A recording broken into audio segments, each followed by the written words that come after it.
Well, hello and welcome to this week's edition of the Everything Entertainment Show podcast. I'm so excited you're all here. This is our fourth episode, and I have been having a great time. And let's just jump right into it. We have the Superman cast photo that came out. The reviews for Dune Part 2 are out, and they are phenomenal. We're going to talk a little bit about that Borderlands trailer, but not too much. The SAG Awards come out. Did that basically just lock up the Oscar race? Final Fantasy VII Rebirth Reviews are out, and also one of the best games reviewed in years. There was a Nintendo Direct last week. Let's talk about how that happened. The Switch 2 supposedly has a release window of March 2025, and Disney World is giving away a freebie. And of course, we're going to talk about what I did all last week in the entertainment world. So let's go ahead, strap on in, and get started. Okay. So we're going to... We're going to start with this cast photo for Superman Legacy. So if you went to the everythingentertainment.network, you saw I had already posted about this. But for me, this is exciting because not only is Superman Legacy like my most anticipated movie of next year, and I am stoked and I am ready. Superman is my favorite superhero. And the fact that they've kind of stumbled for the past decade to get a solo Superman movie out has kind of annoyed the crap out of me. I'm not even gonna lie. But also, this is important for DC, because DC has struggled the last couple of years. Even if you like what DC has come out with, even if you like, because I'm one of the people, I'm the weirdo. I liked The Flash. I tolerated Black Adam. I thought Shazam is a lot better than the internet gave it for. I did not like Aquaman, but, but there's no denying. Look at the box office. Look at the public perception of these movies. DC is in trouble. DC is absolutely in trouble right now. And that's one of those things that with the stuff that's coming out this year, because I believe, last I checked, Creature Commandos is still slated to come out this year. And we have some castings, and I think the fact that there are casting calls going out, I think that pretty much solidifies that Supergirl is going to begin filming probably toward the end of the year. But that being said, DC needs to rebuild its brand, and I think that is the most important thing. Because I think with everything that has happened with DC in the past 3-4 years, Superman Legacy will not be a $1 billion movie. I honestly think no matter how good it is, I think like its best case scenario is probably $700-800 million. It will not hit that billion mark, and even that I think might be too optimistic. But there's another task there with what Superman Legacy has to do, because it has to be great. It has to not only be great when the people go see it in theaters, but it has to kind of create that word of mouth again that will get people re-energized and re-interested in the DC brand. Because I'm telling you right now, and the reason why this won't hit $1 billion, in fact, the more I think about it, I'm like, yeah, that $800 million is probably off the table too. Is that I remember back in like November, I went to see a movie and the Aquaman trailer started playing. And basically, as soon as the DC logo came out, you literally heard people laughing in the audience. That is how much people have lost their faith and lost their trust in DC. People have started associating DC movies with bad. And that's not my opinion. That is not my opinion, because I have liked the majority of the DC stuff that has come out both in the Snyder era and the Hamada era, and now that we're in that transition period between Hamada and Gunn. But I'm, like I said, I'm the weirdo there. Clearly that is not a universal thing. That there are a lot of people, there are more people than me that have not liked anything that DC has done. I have a couple of friends that has said, like, DC has not made a good movie since Nolan left. Like, they're that pessimistic on it. But overall, like, I think that this is the thing that DC has to do. And it has to be great. It has to create that word of mouth campaign. It has to do like big numbers in streaming. Because I think if everyone starts talking about how good it is, you're going to see it make this huge splash in streaming. And that's going to lead into, Supergirl and The Authority and the Green Lantern Corps shows and all that. And I think that's probably why they're launching with a Max show first. This kind of rebooted universe. So that way they can, because let's face it, streaming shows are a lot smaller barriers of entry than asking people to pay money to go to the movie theaters. So there's that. But yeah, they have to rebuild the brand, and here's hoping that they do it. I think I said this last week when I made the TikTok video, and I do not know what I am going to do if this movie is bad. I legitimately do not know. I'm going to be so sad. Like, you may not see me making podcasts for like a couple weeks if I go to see this movie and I don't like it. But overall, I'm super excited, and I can't wait. And this picture that James Gunn shared, we saw Nicholas Hoult, who is bald, so we do know we're not going to get that weird haircut that Jesse Eisenberg had for the first 80% of Batman v Superman. But, we saw David Cornsweet, saw Rachel Brosnahan, Isabella Merced is there, Nathan Fillion, Sarah Sampaio. I think, yeah, it looks... I really liked a lot of the casting they've done. So we'll find out. We will find out in about 18 months. I think there's a good chance at Comic-Con we're going to learn a lot more about this movie. Probably not get a trailer since it's still a year out. But I think we're going to start hearing a little bit more. Comic-Con is going to be very big this year because you've got both DC and Marvel trying to rebrand themselves as quality entertainment. So I think expect some fireworks at Comic-Con this year. So let's go ahead and move on. So the Dune Part 2 reviews have come out. And I'm one of those ones that I watched Dune Part 1 and I understand why some people did not like it. But for me, I was like, this is incredible. And of course, I'm also biased. I have to admit my bias here because like everything Denis Villeneuve has put out, I thought has been incredible. I loved Blade Runner.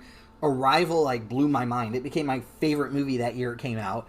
It's just everything he has done as a filmmaker, especially as a sci-fi filmmaker, I've really enjoyed. And I've been extremely excited for Part 2. Well, last week the reviews finally came out. Now we had heard the reactions before about how people are saying this is like one of the great sci-fi epics ever and one of the most perfect things. I'm seeing people saying that this is like one of their greatest films of all time now, which made me go, hold up. But it gets me more hyped. Now, because of a few various scenarios, I do not get to see it until Sunday. But I will push up the review on my Letterboxd on Sunday, and then of course, the website will have my review Monday, and then we will talk about it at next week's podcast. So, be ready for that. Well, let's talk. It's at a 97% on Rotten Tomatoes. Let's go ahead and read the consensus here. Visually thrilling and narratively epic, Dune Part 2 continues Denis Villeneuve's adaptation of the beloved sci-fi series in spectacular form. So, again, that's everything, that's very basic. But it leaves me even more excited. I am just over the moon ready for this movie. Like, my body is ready. And we're going to talk about it when we get into the other ones, like, Could this be the greatest? Could February 29th, a leap year, be the greatest single day in entertainment history? And we're going to talk about that when we talk about things later. But let's read a few of these reviews. Like David Cleon from the New Republic. Denis Villeneuve's sequel captures the bleakness and tragedy at the heart of Frank Herbert's novel. That sounds great. Now this one excites me. From Randy Myers, San Jose Mercury News. It rivals 2015's Mad Max Fury Road as a staggering, monumental achievement in genre filmmaking and reminds us what truly talented movie directors can do. And then we got Christy Lemire from Breakfast All Day. There's an emotional depth to it that's missing in the world building of the initial installment. So sounds like somebody that didn't like the first one, but they are over the moon for 2. And it just goes on and on. Let me go and read, Neil Pond from Neil's Entertainment Picks. A sandy sci-fi spectacle with overtones of a scarily familiar world, a spectacular sprawling extravaganza that shows the remarkable effects, star-studded casting, and thrilling big-budget wallop of budget north of $120 million can get you. So, yeah, everything that we have heard sounds like this is what we wanted from Part 1. Yeah, from Part 2, my bad. It sounds incredible. Everything I'm hearing from every single person I have talked to that has seen it and every review I have read is just over the moon. And a couple of the negative reviews I have read have very much been like I didn't like the book, or I didn't like Part 1, so I kind of knew I wasn't going to like it going in, which is fair and understandable. But again, we are just hearing more and more. People are like comparing this to Empire Strikes Back. I have seen online, like it leaves me bonker. I am so ready. I am so ready. So yes, we're gonna go ahead and move on, but be on the lookout for next week's podcast, and I will have it published. I I might have it published Sunday night, but I can't guarantee. Definitely by Monday. Definitely by Monday, I will have the review published online because I am now. If you know me, and I've said this before on other things, I am the type that I never give 5-star reviews or 10 out of 10s or 5 out of 5. Never do it. This is a movie that might hit that. Like, I think in the 3 years that I've been doing online amateur punditry, because I admit I am an amateur at best. In like the 3 years, I think I've given out 4 or 5-star reviews. Like for me, those have to be like the best of the best of the best. Everything I'm hearing here goes, and I'm not saying I will. I'm not saying I will. It's 2 hours and 46 minutes. So I think if it has to, that's a lot of time that it has to maintain its content. But I think that, you know, I think that if this is as good as everyone is saying, and if I think it's as good, this might be one that hits that 5-star club for me. No guarantees yet. I don't know. You know, I'm going to walk into the movie on Sunday night and I'm going to judge it on its own merits. And we will see. We will see. But let's go ahead and move on to the movie beat. Now, here is some interesting things that came out. So last week, after, oh my gosh, I feel like they started talking about this movie like 6 years ago. Like, I have heard about the Borderlands movie forever. We know that they have been trying to get it out. They have been trying to get it made. And they finally did it. And then there was this huge thing where I think it was Eli Roth was directing. And I gotta be honest, I'm not a huge Eli Roth fan. There's very few. Now, full fairness, I liked Thanksgiving. I think that may be one of the best movies he's ever directed. But when they announced he was making Borderlands, I was like, yeah. But then that weird thing happened where they were doing reshoots or they were like doing some stuff. And what's his name? The guy who directed Deadpool came in and like reshot a good portion of the movie and reshot the action scenes. So I don't know. So that's either they just went, hey, you're weak on, they told Eli Roth, hey, you're weak on action. Let's bring in this guy to fix that, which is the best case scenario. The other scenario is this movie is a disaster and they just had to get somebody to, and I don't know. I am not trying to spread rumors. I don't know. All I know is what I have read, and that's it. That being said, the trailer finally came out, and we got our first look. And it has a very impressive cast for a video game adaptation. You've got Cate Blanchett, and Jamie Lee Curtis, and Kevin Hart, and I think Jack Black as Claptrap is genius casting. I'm not going to say the trailer is bad. Because it definitely kind of captures that quirkiness of the Borderlands universe. But at the same time, it doesn't feel like a Borderlands adaptation. It feels like they just went, oh, just make it wacky and make it quirky and just have a lot of explosions and silliness. And it doesn't seem to, it feels like they're missing the key. And I know a lot of people complain about miscasting. And I'm going to say, I think, these are all talented people. I think that there's a lot of problems when everyone complains about casting. And I just call it out here. And I've said it a couple times. I said it when we talked about Wicked. I said it when we talked about, Fantastic Four. I understand. I'm one of those. I know there's a couple people on YouTube and stuff that are like, just don't fan cast. Just let the casting agents and all them do it. We're gonna fan cast, and I find a lot of fun in fan casting. But what I have seen, especially with the internet, because we are so passionate about these properties, we get so attached to our fan casts that we don't, because we're not reading the script, we're not reading the thing. We're not there when they're shooting it, so we don't know how this is working out. Now, that being said, I may watch this movie and go, Cate Blanchett was absolutely not the right casting for this. as talented as she is, this is not the right role for her. And that may be something I say, but right now, and she's not the problem. Like, the problem is it feels like it was made for cheap, and it feels like it was like, and I'm not even saying, like, this seems like it's going to be a solid 6. Like, it's going to be a solid 6 out of 10. It's going to be a solid 7 out of 10. I don't think it's going to be it doesn't feel like a disaster, at least for me. But it also, like, it doesn't get me any more hyped. All of my fears I had reading the reports about the development of this movie are still there. So I don't know how else to say it, but yeah, it's an okay trailer. It's an okay, it kind of captures the spirit, but never quite commits to that zaniness that we saw in the games. And I think, especially coming off of The Last of Us last year, and two completely different types of games. But I think that, like, The Last of Us showed us that video game adaptations can be great.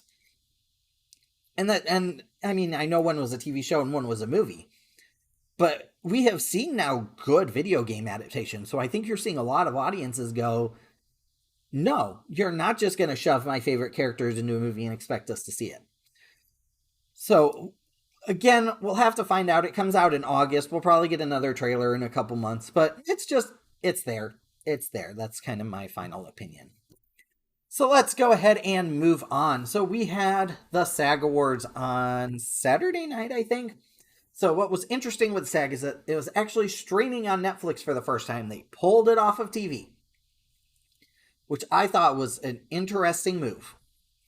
And because it was on, like, TNT for you. And SAG is not the biggest awards show, but and it's very actor heavy, and it's a lot of the thing that people hate about award season is very visible in SAG, because it's the self-congratulatory, patting ourselves on the back. I think especially for them coming off of the strike, you saw a lot more of that. But for me, I think SAG is important for one reason. Remember that the actors are the biggest voting branch of the Academy. So kind of a lot of the, now not always, and they have had some weird crosstabs, okay, as well. Because, like, I remember, was this 2017, I think it was, Emily Blunt wasn't just nominated. She won Best Supporting Actress for A Quiet Place. And then she didn't even get the Oscar nomination. So she didn't even get the nomination, let alone get even considered for the win. So there, SAG does these really quirky things, and and I know a lot of it is the politics and the campaigning, which I hate. I would love for Hollywood to become more of a meritocracy, and it's just who had the best performance, who directed the best, who wrote the best. But unfortunately, it is about the campaigning. And then there's also the question of, and this is what drives me nuts too, because it's the conversation you see in comments all the time of, like, whose turn is it? Like it's just, you get into Hollywood, you get into your first movie, and they just hand you a ticket. It's like, you're in place 1,271, and when you get to the front of the line, we will hand you an Oscar. No, that's not how it should be. It should be who had the best performance this year, who directed the best, that is how it should be. I recognize that there are extenuating circumstances and stuff, but let's go ahead and, all of that aside, let's go ahead and talk about the winners, because we think that this may be, so let's start with, and we're just going to talk about the movies one, because we're talking about how this is going to affect the Oscars. And I think basically this locks in, like, there's a lot that I felt were already locks, but I think this kind of locks in. So, outstanding performance by a male actor, Cillian Murphy for Oppenheimer. I think this just farther solidifies him as the winner.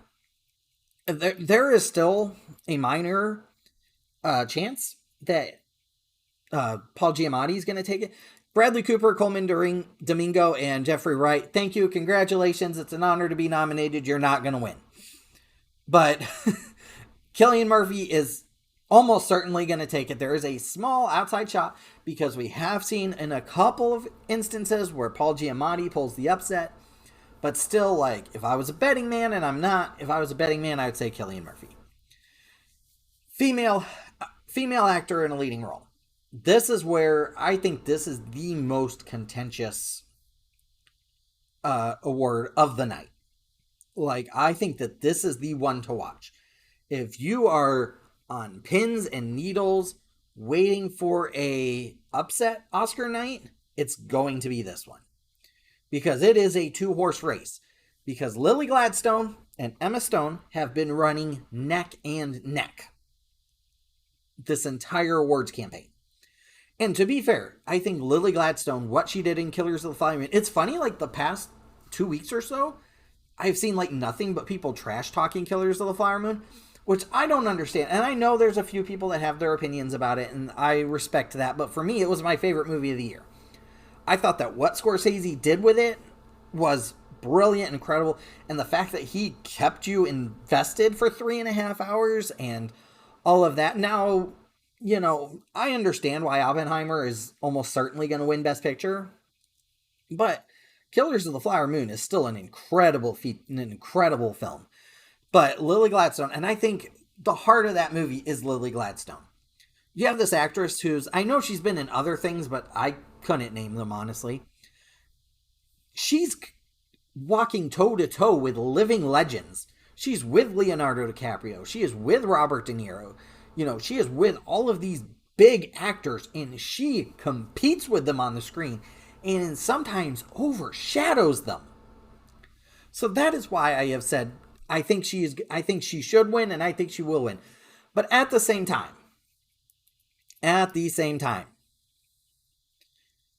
do not count out Emma Stone. Because Emma Stone already won an Oscar for La La Land. And regardless of what you think about La La Land, again, that's a movie I liked, but I have seen a lot of people do not like it. Emma Stone is better in Poor Things than she was in La La Land, that she already won in. And, you know, it seems like every time Lily Gladstone wins one award at a ceremony, Emma Stone comes right along and wins the next one.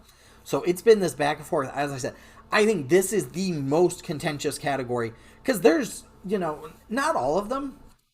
But this is one of those years where a lot, unless like we see a massive upset. And we're going to find out. We are going to find out in like the first hour of the broadcast, Oscars night.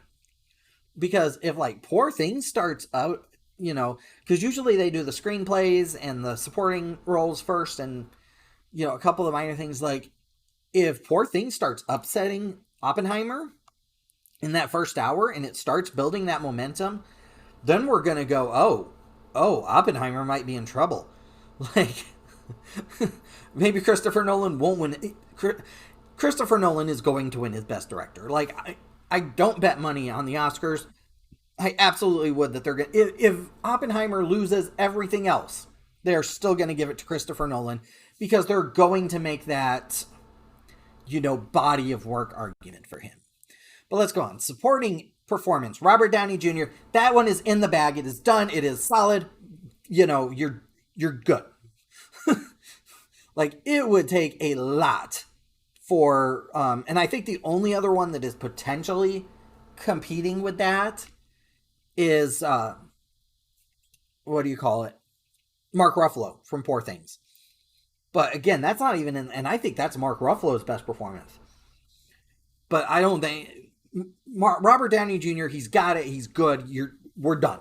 We are done with the supporting actor race. It's over. And we can also say the same thing by the supporting female actress race. Divine Joy Randolph has won, I think, just about every single award. Now, personally, I would really love to see Danielle Brooks take it because I think what she did in The Color Purple is phenomenal. I thought but Divine Joy Brooks was also, or Divine Joy Randolph was also incredible. And I think that's another take it to the bank. It's locked in. It's solid. She's won everything so far. Unless there's a massive upset, she's got it. An outstanding performance by a cast, which is basically the SAG equivalent of Best Picture. Oppenheimer, again, like, if I had to put odds on it, I'd say there's probably a solid 85 to 90% chance that Oppenheimer's winning Best Picture. There's a minor, small chance that, what do you call it? No, I was just on Poor Things. Poor Things upsets it. But, again, I would, it's almost certainly going to go to Oppenheimer. Like, unless they do and this is a long shot, throw it away. Unless the Academy does a long shot, the voting members do this long shot, they're so upset about the Greta Gerwig and Margot Robbie situation that they do this mass voting campaign. And we haven't even heard that because they're very active on Instagram and stuff. So I feel like if this was going to happen, we would have already seen a mass online campaign about it. They're so upset about the snubs that they all do this massive voting thing for Barbie so that Greta Gerwig gets her Oscar. I don't think that's going to happen. Again, like the voting favorite right now is that Oppenheimer's going to take it. Like I'm almost certain. Like, I will be shocked if anything else. And I think Poor Things is probably the next best chance to win it. So that's what we're going to talk about with the SAG. Like, there's a few big things with the acting, like Pedro Pascal winning, Jeremy Allen White winning for The Bear, Ayo Edebiri, Succession winning, which again is no surprise. Mission Impossible for Stunt Ensemble. That's great. And The Last of Us, of course, winning Stunt Ensemble in the television series. Those are all, not surprising. That doesn't surprise anybody. So I think SAG is a good indicator of what we're going to see. So moving on. Because February 29th, not just is it the first time that people in America can see Dune Part 2 fully. I mean, I know they did some fan screenings on Sunday, and I think there's some more coming out Wednesday night. But I already looked. I had a window I could have seen it Wednesday night, but there's no screenings near me. But there's also, for gamers, if you are like me, the one thing I've been obsessed about for about the past 2 months, Final Fantasy VII Rebirth. I'm one of the ones that liked the remake. I kind of understand why people didn't like it. It's, and I mentioned this when we were talking about the state of play. Like, I fully get why people didn't like remake, because it is very piecemeal. It's very kind of in the way that I have seen with Rebirth. I can almost understand now that we're seeing the full picture of what this remake project is. Remake is very much kind of the appetizer to Rebirth's main course. But the reviews came out last week, and lo and behold, it's sitting at a 92 on Metacritic. Like, I don't, it is hard to say that this doesn't improve my excitement. Like, I thought there was a small chance that, this was going to be in like the low 80s, and you're going to see a lot of complaints about what I've seen. And it even says like 96, I'm reading here, it says 96% are positive, 0% mixed, and 0% negatives, which means there's probably some that are, but they're not. They're such a small that they're not being registered. And let's just, like we did with Dune, let's just point out, Silicon Air gives it a 100. Calling the title the best game of 2024 may come across as a rather short-sighted when it's done so in February. I don't care, I'm going to say it. I believe that Final Fantasy VII Rebirth is the best game we are going to see in 2024. So, and I don't like saying that, because I have seen like, oh, Game of the Year comes out this week. We're only 2 months in. For all we know, something else is going to come out. And I've said this a couple times already. This feels like a year because it is so front-loaded right now. This feels like a year. In like August, September-ish, we're going to get some like little indie game that just captures everybody by storm. And that's going to like win all the Game of the Year awards. And remember that there's still a bunch of people that don't like RPGs, that don't like Final Fantasy. So they're not going to get Game of the Year. Final Fantasy VII Rebirth knocks it out of the park. It takes the already excellent first game and expands it to a bigger and more populated world. The combat has been improved, the dungeon design is better, and the story hits a lot more than it misses. That's from Worth Playing. So that definitely helps. And one of the negatives that I have seen from multiple reviews is that they have said that it drops the ball in some of those pivotal story moments. Now, to be fair, I was listening to a couple of podcasts, and thankfully the two that I listened to, they both said that moment, and if you've played the original in 97, you know what I'm talking about. They said that moment is perfect. There are some things that happen leading up to that moment that you're going to see a lot of debate, and you're going to see but that moment is executed exactly how we wanted it to be done in the remake. So that makes me, oh my gosh, it comes out Thursday, and I just found out that the store I pre-ordered it from doesn't open until noon on Thursday. So I'm probably going to be up there a little bit early being like, please, let me in. Well, let's go. RPG fan says, everything in Final Fantasy VII Rebirth comes together into an extensive package that's earnest both in its desire to be faithful in the ways that matter to the original and in being its own thing. I can't help but love it. Does everything always work? No. And I'm just reading this, and they go on and on and on, and it's just... this, like I said last week, this sounds like everything we wanted from a Final Fantasy VII Remake. And of course, at next week's podcast, I will be able to give my personal impressions of the full game. And I already gave my impressions of the demo. This could be not just a game of the year. Like, it's the second highest rated game behind just Final Fantasy IX in the entire franchise. In the entire Final Fantasy VII franchise, or in the entire Final Fantasy franchise. It's the second highest rated. It beats the original. It beats all of the spin-offs, Crisis Core and Dirge of Cerberus and all that. It beats 9. It beats 10. It beats 6. Like, that is... I just can't stop praising this game already. And we'll see. Now, again, much like with Dune and much like with Superman Legacy, I'm going to be really sad. You know, I'll be real with y'all. I'm going to be really sad if I come in on Monday and be like, guys, I don't like it. It's not very good. I'm judging by everything I know and everything I played in the demo and everything. I don't think that's going to be the case, but also that's why I'm waiting until Monday to really publish my first thoughts about it, because, and I turn this out, when I first started playing Tears of the Kingdom, I almost shut it off about 90 minutes in.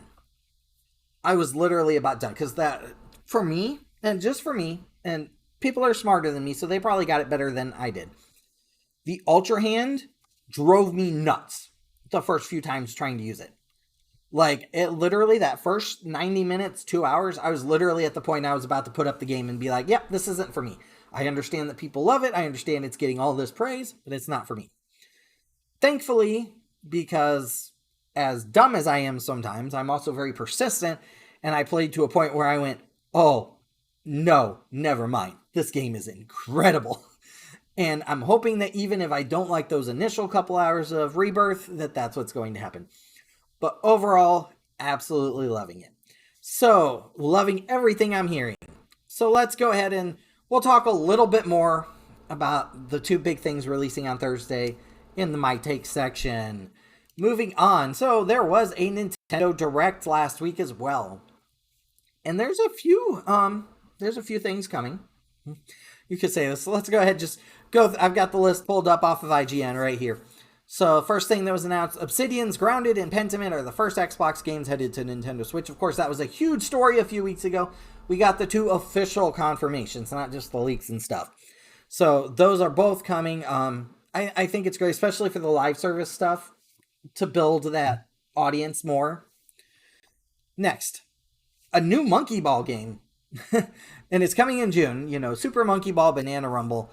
So, again, like, Monkey Ball has always been a guilty pleasure of mine. Now, the older I've gotten, the less I've gotten interested in it, obviously. But also, there's just so many levels in that I'm, like, it starts out really fun, and then it just becomes so frustratingly hard that I'm just like, no. But overall, the Star Wars Battlefront Classics Collection this interests me. I will probably not buy this, but I understand why there's a bunch of people, especially people that loved those PS2 games and did not like what EA did with the, what would you call them, remakes or restarts or reboots or whatever it is. People didn't like him, but they loved the original one. So this is exciting for them, and I'm glad for them. Classic Rare games, including Killer Instinct and Battletoads, are coming to Switch Online. Anytime you get more games added to that Switch Online digital library, it's great. Like, for me, I don't understand. Is it licensing for a lot of these games? Like, why? Like, there's like big Nintendo first party games that are still missing.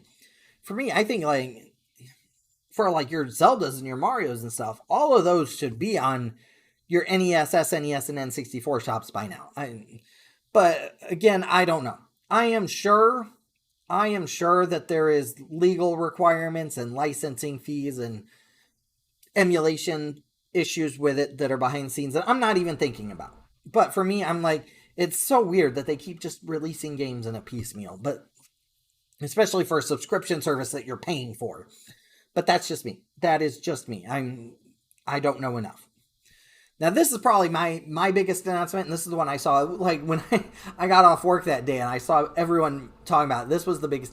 Epic Mickey Rebrushed. It's a remake of the Wii exclusive, and it's also coming to PS5 and Series X.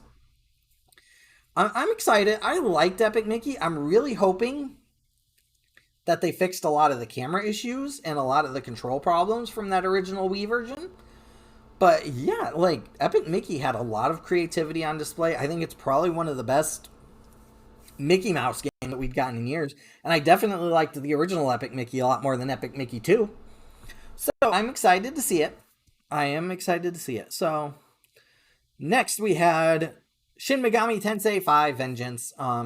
So apparently, now I have seen some comments online that basically this is this remake, revamp, thing is basically the game that should have came out in 2021.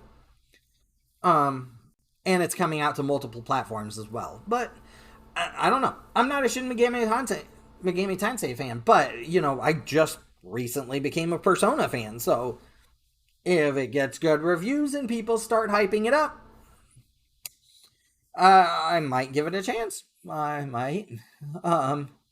South Park Snow Day coming to Nintendo Switch. That doesn't surprise me. These little ones. I don't know why they do this tease, like, Mother 3 is coming to Nintendo Switch Online, but only in Japan, because has any reason ever been given why they refuse to put that in the United States?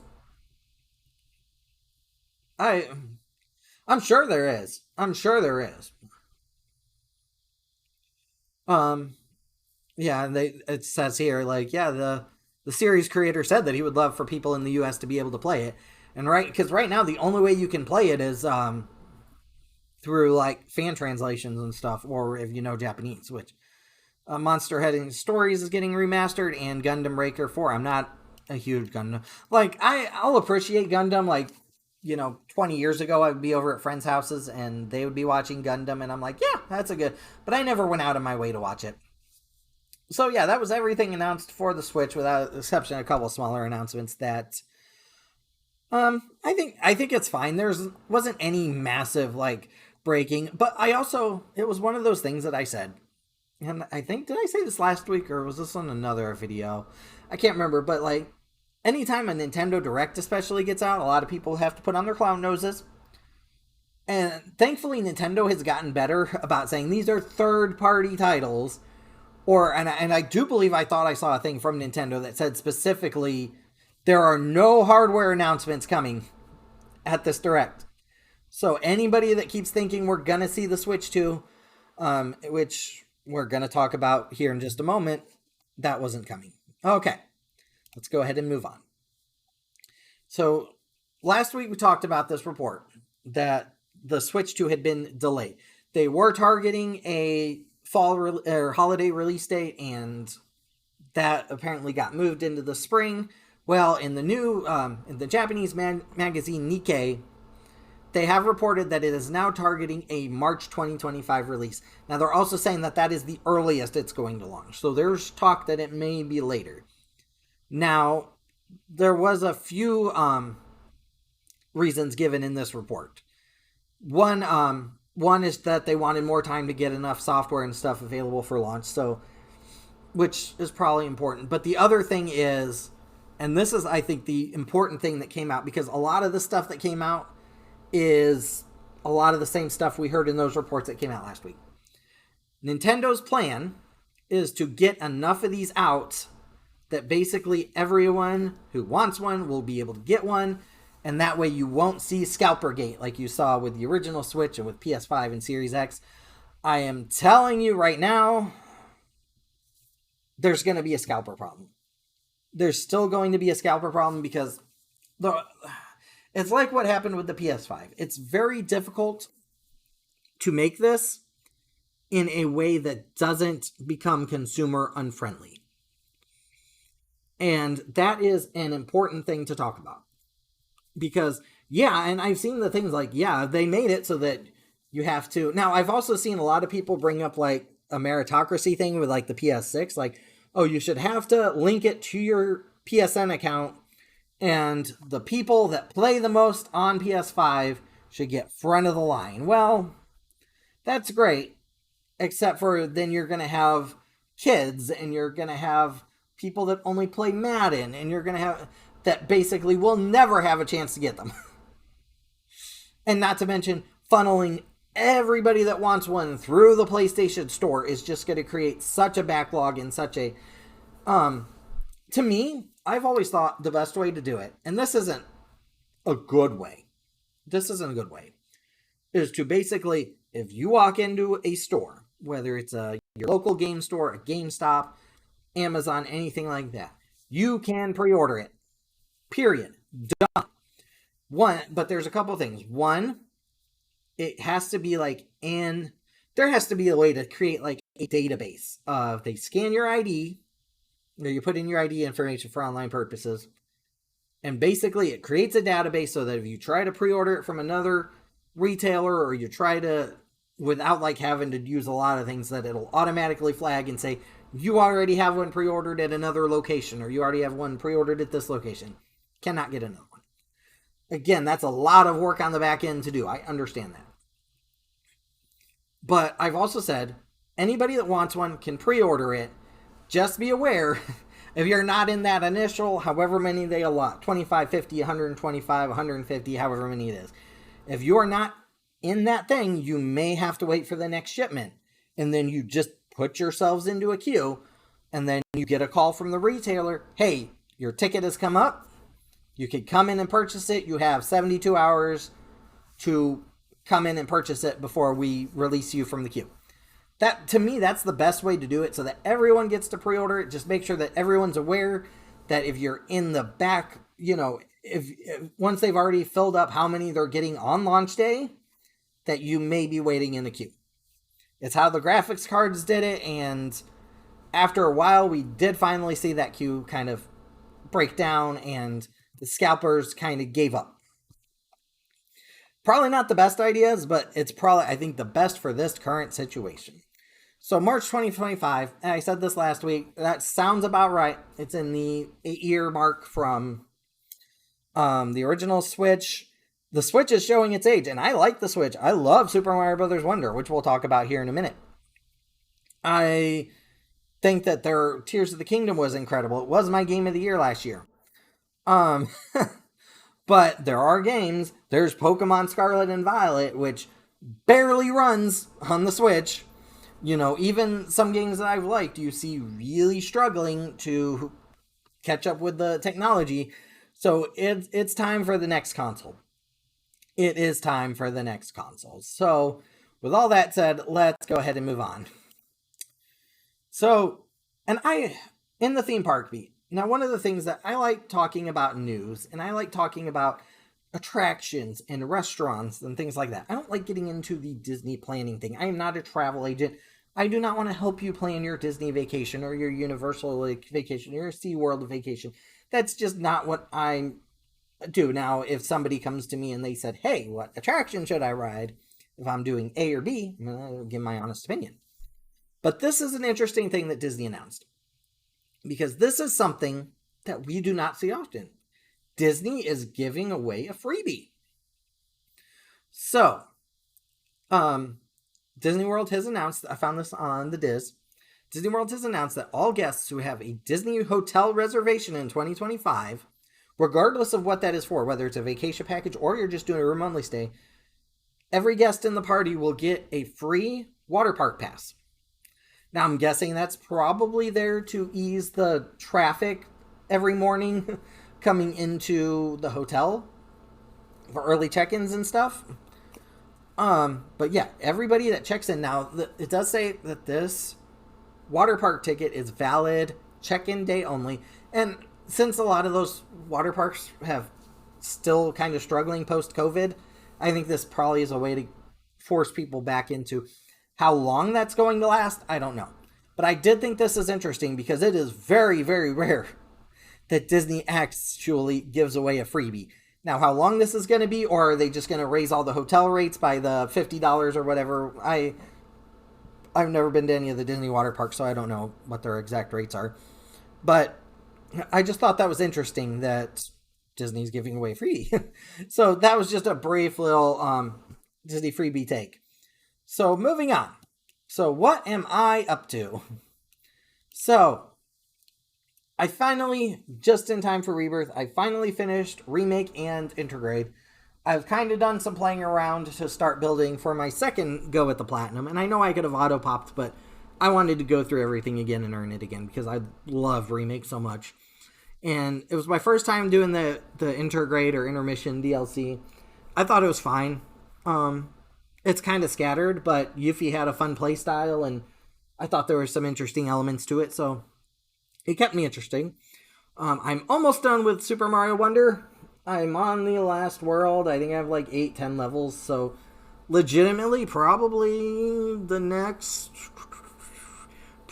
the end of this week I'll have it finished, depending on my life and my schedule. But we'll see.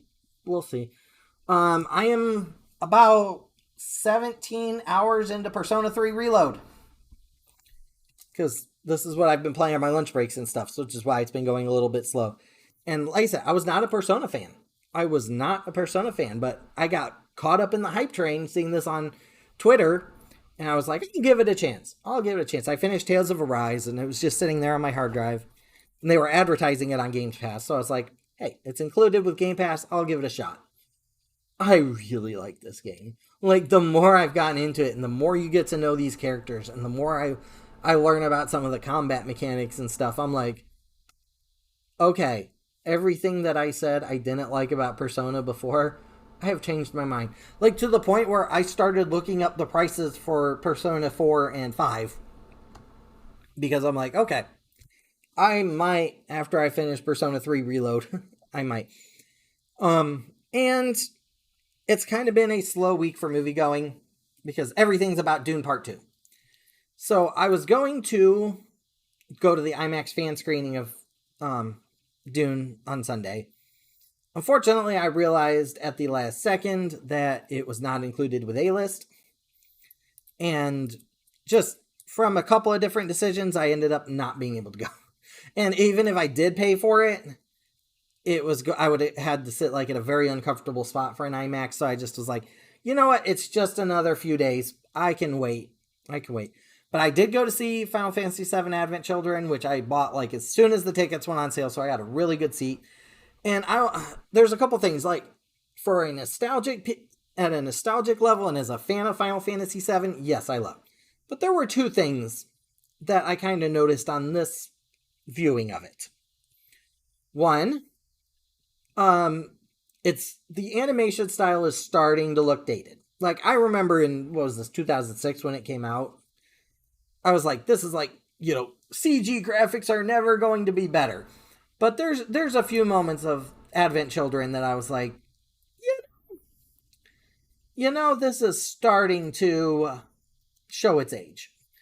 And also, if I'm looking at it as a journalist, if I'm looking at it as a pundit, this this movie is very, very dated. I mean, this movie is, I said that already. This movie is very, very style over substance. Like, as a fan of the characters and as a fan of that universe, I still loved it. But I can also acknowledge why there's a lot of negative reviews about it, because it is very flashy. It is very, I think the proper term to call it is that it's very dressed up anime.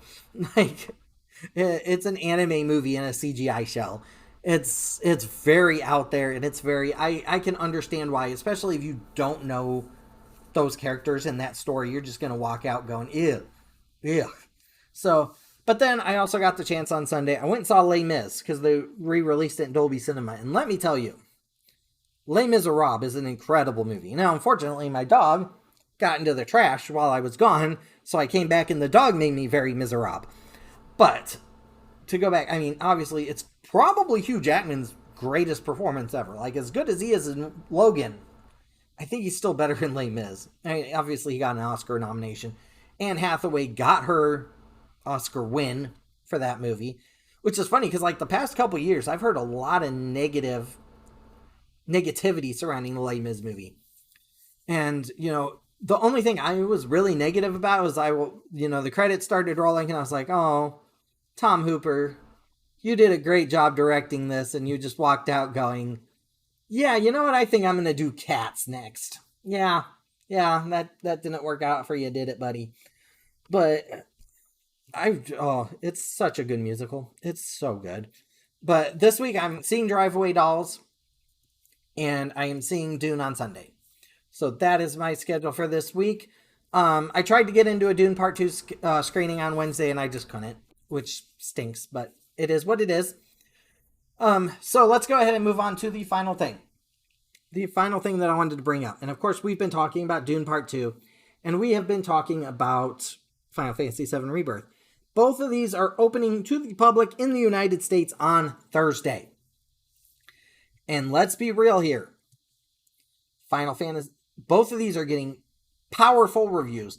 In the 90s, people are saying it's already one of the best movies of the year. Final Fantasy is already one of the best games of the year.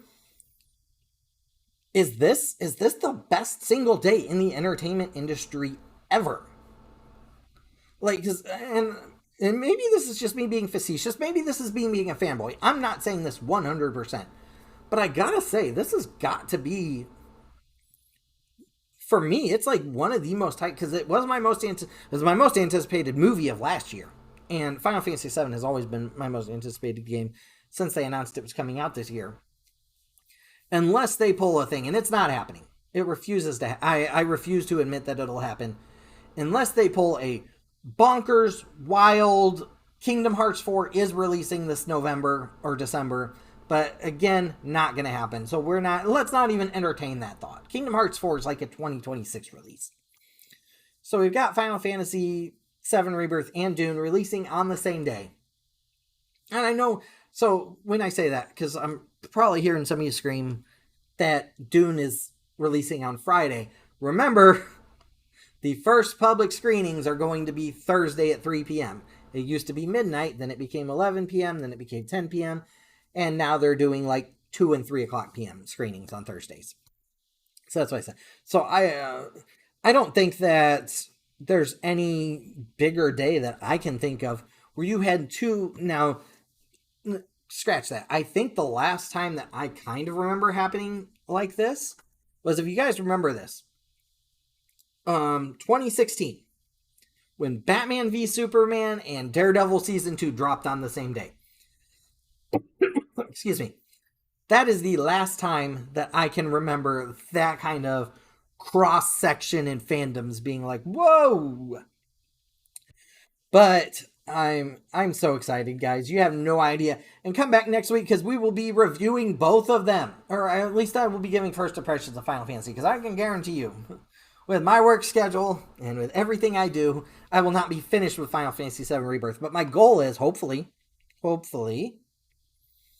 I will be able to put in like 10, 15 hours so I can give you guys a good first look. And then in the next few weeks leading up to my final total review when I have the game finished, I will give progress updates, and I don't know. I don't want to promise anything. But we'll talk about Rebirth some more. So if you've made it this far, thank you so much for listening. Go ahead and follow me on Twitter at Chad_Shreves. Go ahead and go to everythingentertainment.network. I try to do like 3 to 5 reviews or news articles a week. I'm trying to get to the thing where I do 5 news articles a week, but my schedule, and sometimes the one problem with the entertainment industry is that sometimes there's just not news. And there's also some news that I just decide not to cover for various reasons. But other than that, go to everythingentertainment.network, listen to the podcast. You can also find the Everything Entertainment on YouTube. We skipped last week because of just various things that came up. But this Friday, I will have a new video out. I'll probably be talking about Final Fantasy VII Rebirth and a few other things. So thank you all so much. Go ahead, subscribe to the podcast, and share this with your friends, because sharing is caring. Thank you all so much once again, and have a great rest of your week. I will be right here on Apple Podcasts, on Google Play, and on those other websites. I'm shot. I am shot, guys. Thank you so much, and have a great rest of your week.